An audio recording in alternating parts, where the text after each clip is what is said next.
നമ്മൾ മനസ്സിലാക്കേണ്ട ഏറ്റവും പ്രധാനപ്പെട്ട കാര്യം, മോളാവട്ടെ മോനാവട്ടെ അവരുടെ ജീവിതത്തിലെ ഏറ്റവും പ്രധാനപ്പെട്ട ഒരു ടേണിങ് നടക്കാൻ പോവുകയാണ്.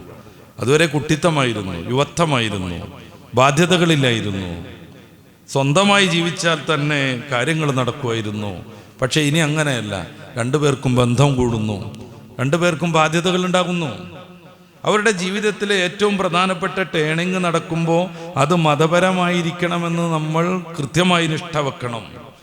ആ പെൺകുട്ടിയുടെ ജീവിതം അന്ന് പ്രത്യേകമായ രൂപത്തിലേക്ക് മാറുമ്പോൾ അത് ഹറാമ് നിറഞ്ഞുകൊണ്ടാകാൻ പാടില്ല, ആരും പ്രയാസപ്പെടാൻ പാടില്ല.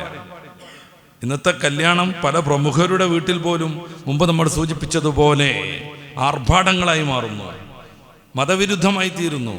അന്യ സ്ത്രീയും പുരുഷനുമുള്ള സങ്കലനവും ഡാൻസും കുത്തും പാട്ടും ഒക്കെ നടക്കുന്നു.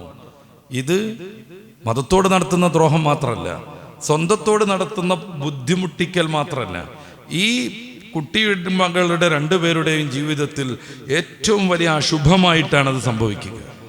വേറെ കുറേ ട്രെൻഡുണ്ട്. പെൺകുട്ടിയെ ഡിസ്പ്ലേക്ക് വെക്കുക, വിവിധ രീതിയിലുള്ള അലങ്കാരങ്ങൾ നടത്തിയിട്ട് പുട്ടിയിട്ട് പെയിൻ്റടിച്ച് അതിനുവേണ്ടി സ്പെഷ്യൽ സംഘത്തെ കൊണ്ടുവന്ന്, പ്രൊഫഷണലിസ്റ്റുകളെ കൊണ്ടുവന്ന് സിനിമയിലും സീരിയലുമൊക്കെ സ്ത്രീകളെ ഒരുക്കി തയ്യാറാക്കുന്ന ആ ടീമിനെയൊക്കെ കൊണ്ടുവന്ന് പെൺകുട്ടിയെ ചമയിച്ചൊരുക്കി കല്യാണത്തിൻ്റെ അന്ന് മുഴുവനും തലേ രാത്രിയും തലേന്നൊക്കെ ഡിസ്പ്ലേക്ക് വെക്കുക. ഇത്തരം അലങ്കാരങ്ങളെല്ലാം വാരി തേച്ചത് കൊണ്ട് കുട്ടിക്ക് നിസ്കരിക്കാൻ പറ്റൂല, ഒന്നും എടുക്കാൻ പറ്റൂല. ഞാൻ പറഞ്ഞു, ജീവിതത്തിലെ ഏറ്റവും പ്രധാനപ്പെട്ട ഒരു ദിവസത്തിൽ എല്ലാ വഖ്ത് നിസ്കാരവും ഖളാ ആകുന്നു. ഒന്ന്. രണ്ടാമത്തെ, ഡിസ്പ്ലേക്ക് വെച്ച പെൺകുട്ടിയോടൊപ്പം ചേർന്ന് നിന്ന് പലരും ഫോട്ടോക്ക് പോസ്റ്റ് ചെയ്യുന്നു. അത് KG ഗ്രൂപ്പ് മുതൽ അവിടെ നിന്ന് തുടങ്ങണം. 4ാം ക്ലാസ്സിലെ ഗ്രൂപ്പ്, 10ാം ക്ലാസ്സിലെ ഗ്രൂപ്പ്, ഒപ്പം പഠിച്ചുകൊണ്ടിരിക്കുന്നവരുടെ ഗ്രൂപ്പ്. സിംഹാസനം പോലെയുള്ള കസേരയിൽ പെൺകുട്ടിയെ ഇരുത്തിയിട്ട് 2 സൈഡിലും അന്യ ആണുങ്ങളുണ്ടാകുന്നു. ഒപ്പം പഠിച്ചു.